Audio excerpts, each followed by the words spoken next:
Please, before we start, subscribe to the video. Our story begins with a girl named G. She was very young, only 7 years old, and was forced into a situation with a boy who was not her brother. The boy was not her brother. He was their neighbor. The boy did not have a good appearance, but she always used to call him Tofi, and that's how she gave him the name Tofi. Although she used to joke around with Tofi, she genuinely took care of him because Tofi's mother was often absent and didn't show much concern for her son. G was like a mother to Tofi. She would teach him everything, play with him, and he received a lot of attention from her. One day, Tofi came to G, crying, and told her that he was going to travel to Thailand. He handed her his small puppy and told her that G was the only person he truly cared about in the world. He feared losing her. He told her that he would return one day and bring happiness to her, just like she had always brought happiness to him. G gave him a music player and told him to listen to music whenever he missed her. Tofi left, but when he returned, he was different from before. He became a handsome and famous man, and all the girls liked him. He became a singer, and he changed his name to Arlie. Meanwhile, G became an educated woman, and she works for a company. While she was with her friends, her mother called her and told her that he had returned and that he wanted to settle down with her. G thought that he was still the same ugly boy he had been before, so she called him on his mobile and told him that she didn't want to see him, as she was now in a relationship and was afraid he might get angry with her boyfriend.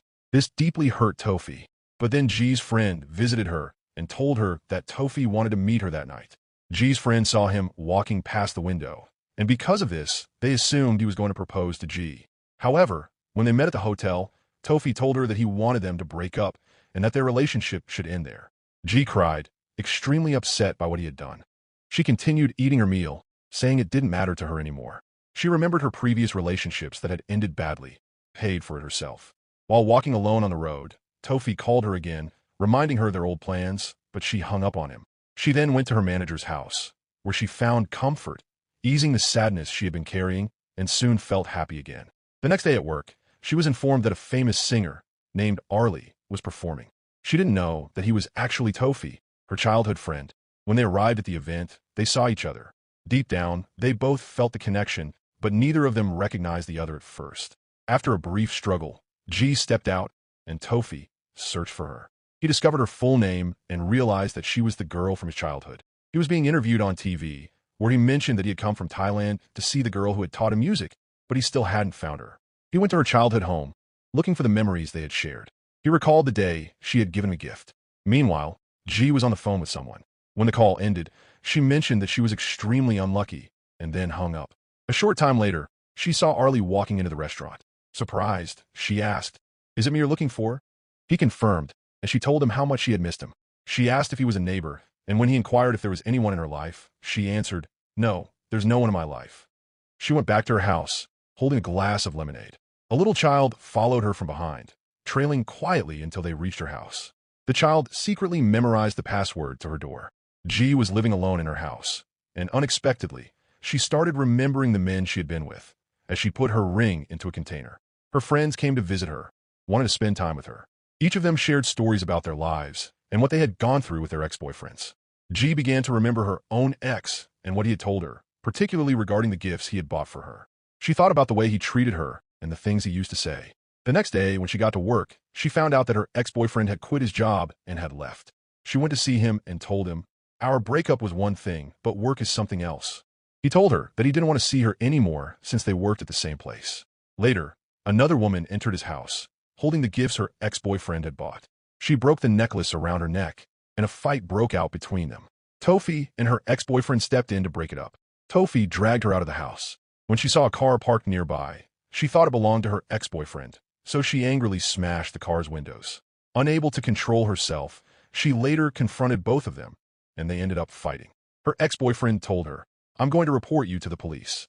She also showed him that he had injured his hand. He told her she needed to give him the car keys to keep herself safe, so she agreed and handed over the keys. He took her to a place where people were being held. He treated his hand there and forced her to pay for the doctor's fees. He told her that anyone who made a mistake should be treated this way. He wanted to make her feel that he was Tofi, but she didn't realize it and said that anyone who introduced her to him must have been a bad person.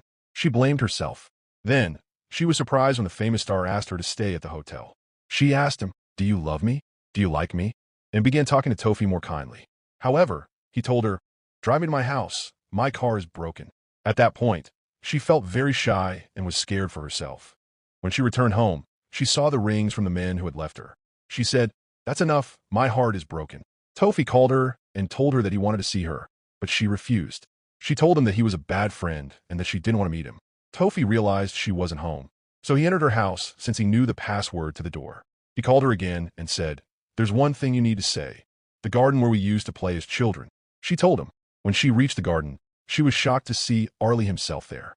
She asked if he had seen any bad man stopping nearby, and he said no. Unexpectedly, Arlie grabbed her hand and fed her, just like he did when they were children. She was surprised that he treated her the way she used to feed him when they were kids in the same garden. Later, Arlie called her again from an unknown number and told her to come since his car was still broken. He asked her to get in the car, and he drove her toward the sea. The car stopped on its own, and he said, "Look, the car stopped by itself." Standing nearby, he told her, "I love you." She responded, "How is that possible?" At first, he had called her names, but without answering, he wrapped her up. She didn't resist, and she enjoyed it. She felt that he was the real love. The whole night, she kept her phone with her, waiting for his call, but he never called. The next morning, she took her phone and wondered why her luck seemed so bad. Arlie had been sending her things and had sent a delivery to her house. When she received the delivery, she didn't know who had sent it. Tofi called her and told her that it was he who had sent it and that he would never do it again. When she went to work, her friends were sending her messages, and she wished Arlie would send her a message too. Meanwhile, Tofi was in her house, looking at pictures they had taken together as children.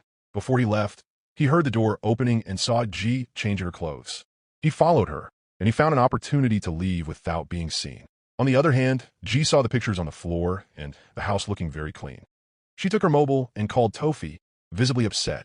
He told her that he had seen everything, and also mentioned that he had changed the password to the door as well as his birthday. She did understand, but later entered through the window of her house. She sent him an angry message, telling him not to come into her house. Keys and G had signed a contract with the company, but every time, Keys tried to make things difficult for G. She threw her pen on the ground, but G picked it up and handed it back to Keys, as the pen was a gift from the manager. When they came out, she saw Arlie, and she gave G a cold stare. G placed his hand on Keys' shoulder, which made her feel jealous. When she got home, G called her mother and asked for Tofi's birth date. Her mother told her that it was tomorrow, the day Tofi was born. Then, she told him that he was invited to her home tomorrow, and for the first time, her heart softened toward Tofi. Everything changed when she realized that Arlie was Tofi, her childhood friend. She asked him how he had become such a handsome man, as she remembered him as unattractive. G needed time to process everything, so she hit her pen angrily, then left for work. He stopped her with his beautiful car and asked if he could take her to work. She agreed and got into his car. Afterward, he tied her seatbelt gently. She pretended to be asleep because she didn't want to talk to him. While driving, she closed her eyes. When they arrived at work, he came closer, and she told him she had just woken up. When she returned to work, her pictures were everywhere. Her manager praised her a lot and said, "You look very beautiful today," which made her extremely happy. When she got home, she had rearranged her belongings, and the internet went out. Tofi asked to speak with her, but she was very angry. He wanted to explain something, but she didn't want to talk. He told her that he loved her deeply, but she told him that he was still immature and she didn't want him to be close to her. She wanted to send a message to her mother, but he refused.